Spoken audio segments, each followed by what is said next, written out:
Okay, so I woke up this morning and I realized that there's a lot going on in my head that I haven't really shared with anyone really. And I've had tons of opportunities, Oprah, interviews, to go on a platform and share hardships or just really anything that's going on in my mind. And I really don't think any of that is relevant to getting paid to tell your story. I feel like it's kind of silly. So I'm here honestly just to open myself to others and try to shed a light on if anyone out there has ever gone through hardships or whatever it is, just to put a light on it. And so that person doesn't feel alone, because I really know what that feels like.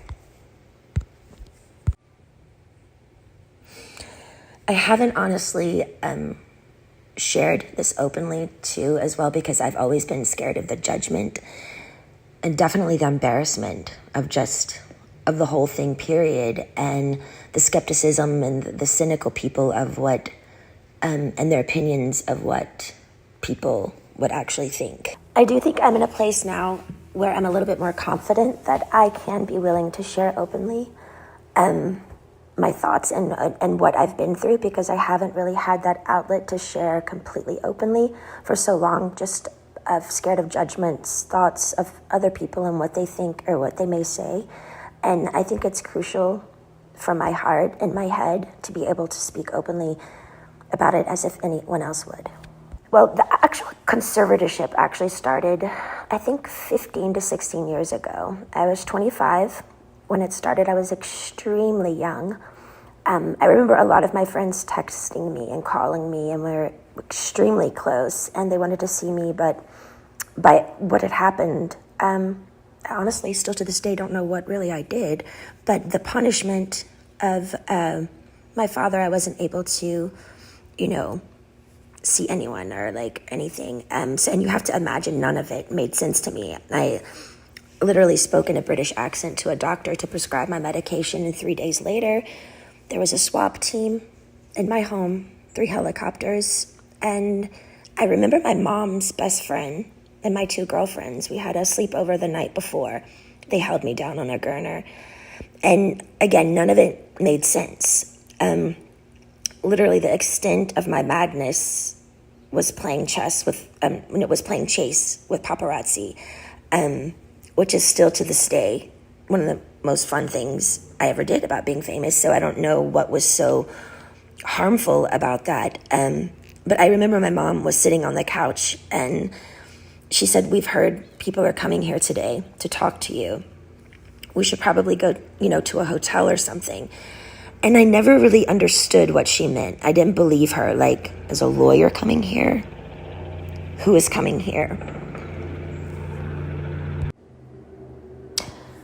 Then 4 hours later, there were over 200 paparazzi outside my house videotaping me through a window of an ambulance holding me down on a Gurmer. I know now it was all premeditated. A woman introduced the idea to my dad, and my mom actually helped him follow through and made it all happen. It was all basically set up. There was no drugs in my system, no alcohol, nothing. It was pure abuse. And I haven't even really shared even half of it. I think the main thing I do remember when it started was my dad's control. He loved to control everything I did. I remember the first day he said, "I'm Britney Spears and I'm calling the shots." And I'm like, alrighty then. My brother was a football player. My dad was really, really hard on him when he was younger, really abusive. And I think when my mom gave him the idea for the conservatorship and his friend, I think he just really regrouped it and made such a really, really overhauling big deal out of it. And it was just really too much. I remember him always being in the office, and my girlfriend was his assistant, and they would just stay in there all day with the door shut, and I was never ever able to leave or go anywhere. My first job, after the 2 weeks of being hospitalized and completely traumatized out of my mind, I did a TV show called How I Met Your Mother, and then I started working on an album called Circus. and started working away right away. All I do remember is I had to do what I was told. I was told I was fat every day. I had to go to the gym. I had to just, and I never remember feeling so demoralized, and just, they made me feel like nothing. And I went along with it because I was scared. I was scared and fearful. I didn't even really do anything. And I had like a swap team and how, like, none of it made sense to me. So since that day, I did probably 4.5 tours. I did an album circus, Femme Fatale, Britney Jean, and Glory. And then I started doing a Vegas show in Las Vegas. And I did that for 4.5 years.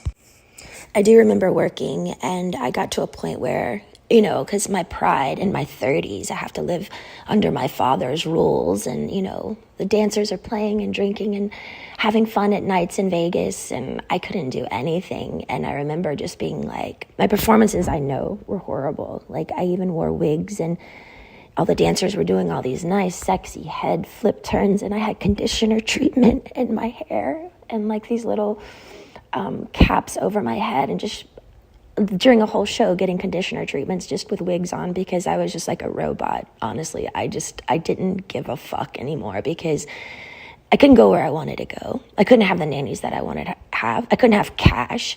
And it was just demoralizing. So I was kind of like in this conspiracy thing of people claiming and like treating me like a superstar, but yet they treated me like nothing.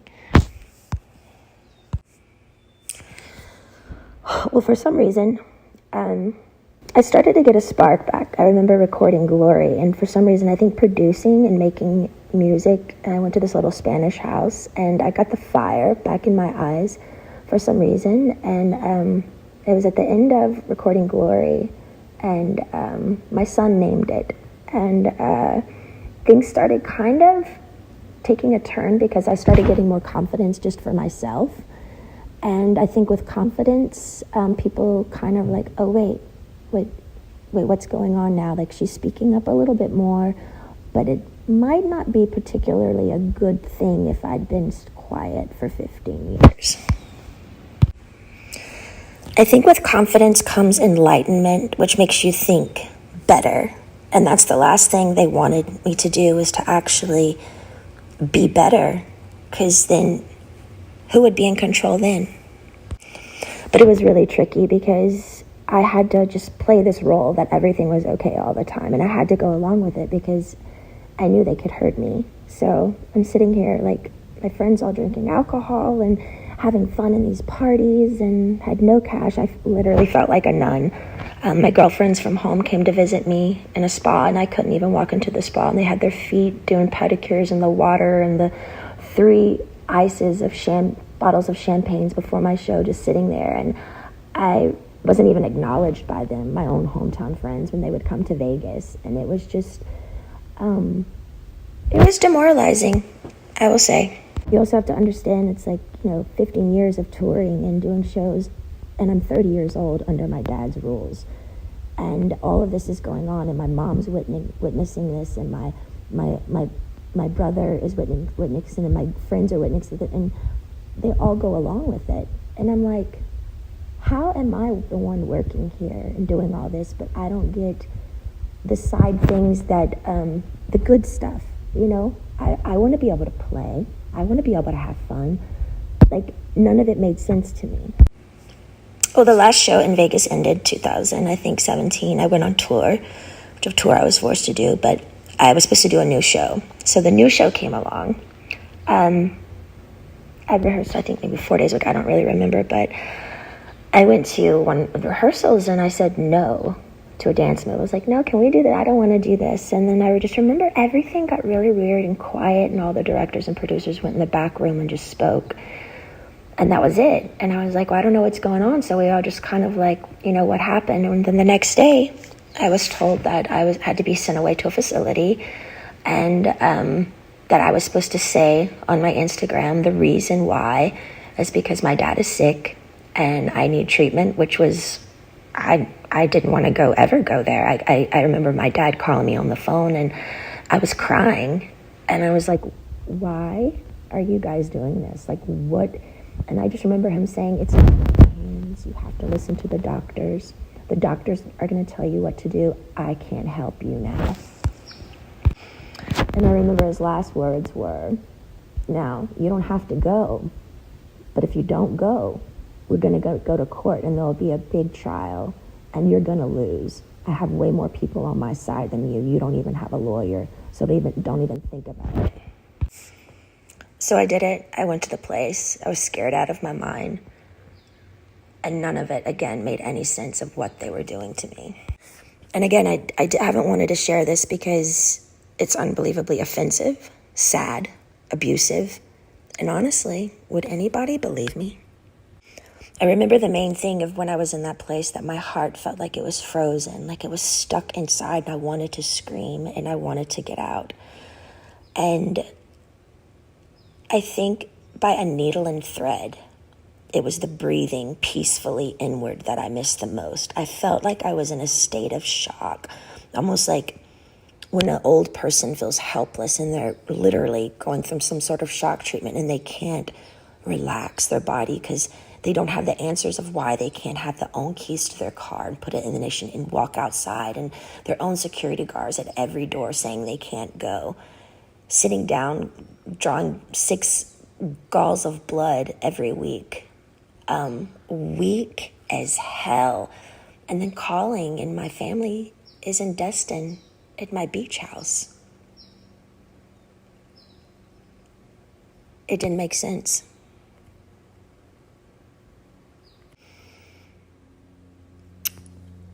The main thing, I to this day, I kind of stopped believing in God at that time because I didn't know how they could have 40 people leave my house a day and me work from 8 to 6 at night. Be seen changed every time I changed in the shower. No privacy, no door, nothing. How did they get away with it? And what the fuck did I do to deserve that? I couldn't even smoke cigarettes. People on death row can smoke cigarettes. I missed my AA meetings. Although I was kind of forced to go to AA, and I'm not even alcoholic, I actually enjoyed it because I thought the people were brilliant. They shared their stories just to share their story, and in a circle of women and men who just are trying to be better people and trying to touch other people. I missed my AA meetings. I couldn't go in. I couldn't have the keys to my car, no cash, no cigarettes, no door for privacy. It changed me, watched me change naked every day. I did work 7 days a week. No weekends were off. They monitored what I ate. From 8 to 6, I work. Sometimes at 9 o'clock, I'd be able to watch a movie.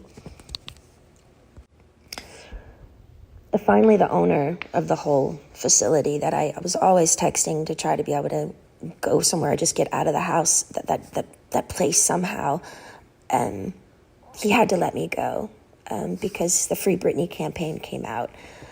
With all the pink t-shirts. I saw it on a lot of the morning shows, and people by word of mouth, and I think just by my fans knowing by heart that something was up. I remember one of the guys were on an interview on the street, and he said, you know what, I could be totally wrong, and if I'm wrong, I'll be really, really embarrassed, and I'll just go have a drink somewhere. He said, but I do feel like they're doing something to her right now, and I'm not surely what it is, but that's what my heart says. But the whole thing that made it really confusing for me is these people are on the street fighting for me, but my sister and my mother aren't doing anything. To me, it was like they secretly, honestly liked me being the bad one, like I was messed up, and they kind of just liked it that way. Otherwise, why weren't they outside my doorstep saying, baby girl, get in the car, let's go? I think that's the main thing that hurt me. I couldn't process how my family went along with it for so long. And I mean, almost half a year, you know? And their only response was, we didn't know.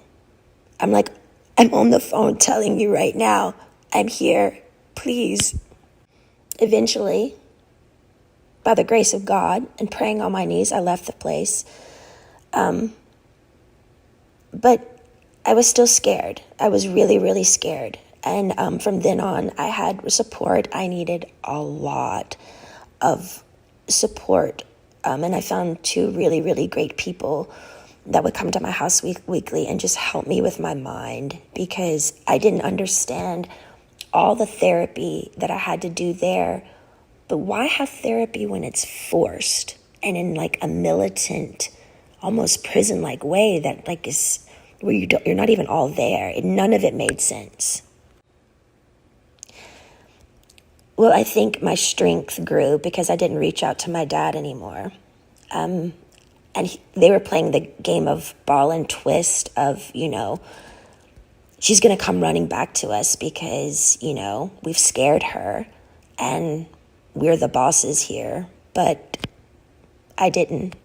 I just stalled and I stalled and I stalled and I stalled. And finally, I think they just knew I wasn't going back. And I finally got a lawyer. A wonderful friend finally got me a lawyer. And he really helped me through it. To me, the thing was, I think the trauma of all of it and just the whole thing together and going down to how much effort and work and heart I put in to what I did when I did work, even down to the details of how many rhinestones are going to be in my costume. And I cared so much.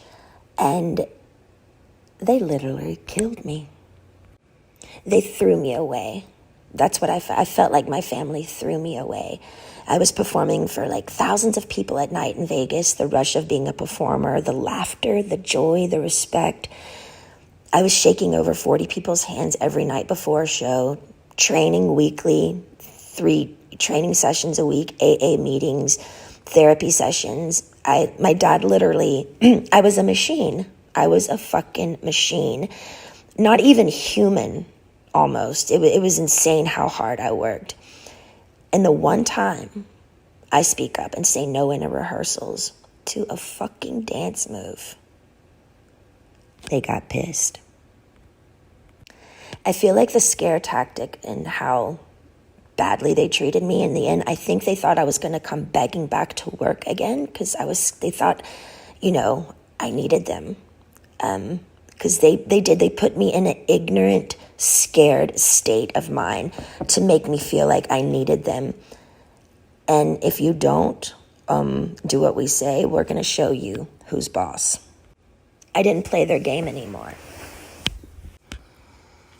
I got on my knees every day and I prayed. I held on like a needle and thread to some sort of existence because they had made me feel like nothing for so long.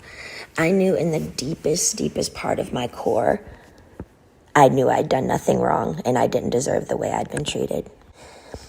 I do think the hardest thing for me was I wanted to use my feet and leave and run or go somewhere. I had to be placed in a chair from like 8 to 6 every day. I couldn't take it. I talked to rabbis. I've talked to grown men about it. And they're like, we don't see how you did it. Honestly, I don't either. And through that, I remember saying, I don't believe in God anymore.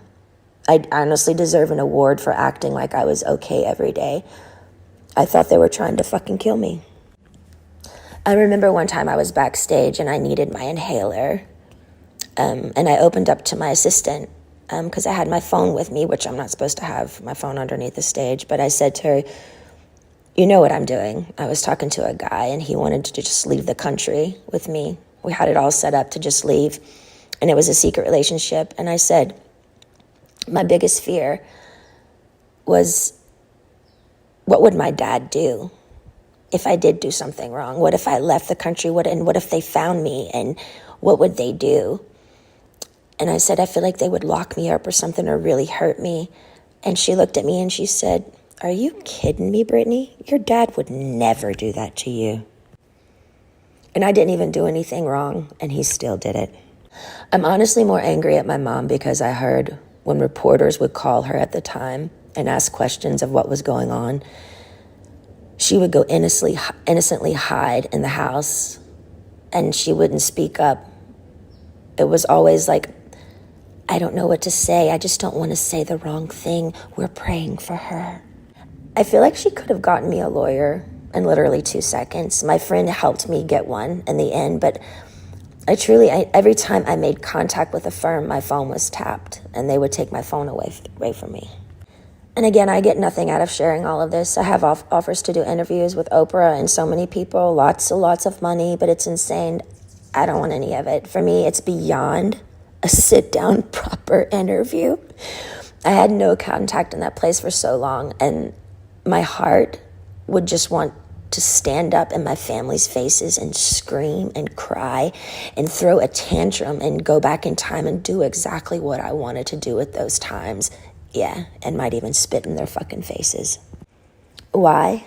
Because the pain my family gave me, sitting me there all day and not being able to use my feet, as they watch their grandchildren run bases to base in a family neighborhood, as if I'm dead or I don't exist, honestly makes me look up and say, how the fuck did they get away with it?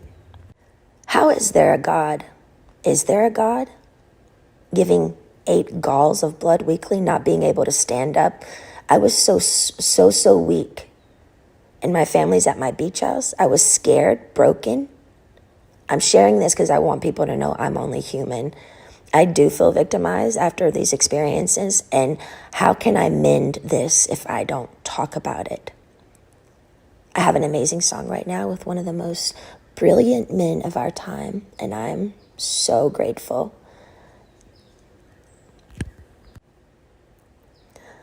But if you're a weird introvert, oddball like me, who feels alone a lot of the time, and you needed to hear a story like this today so you don't feel alone, know this: my life has been far from easy, and you're not alone.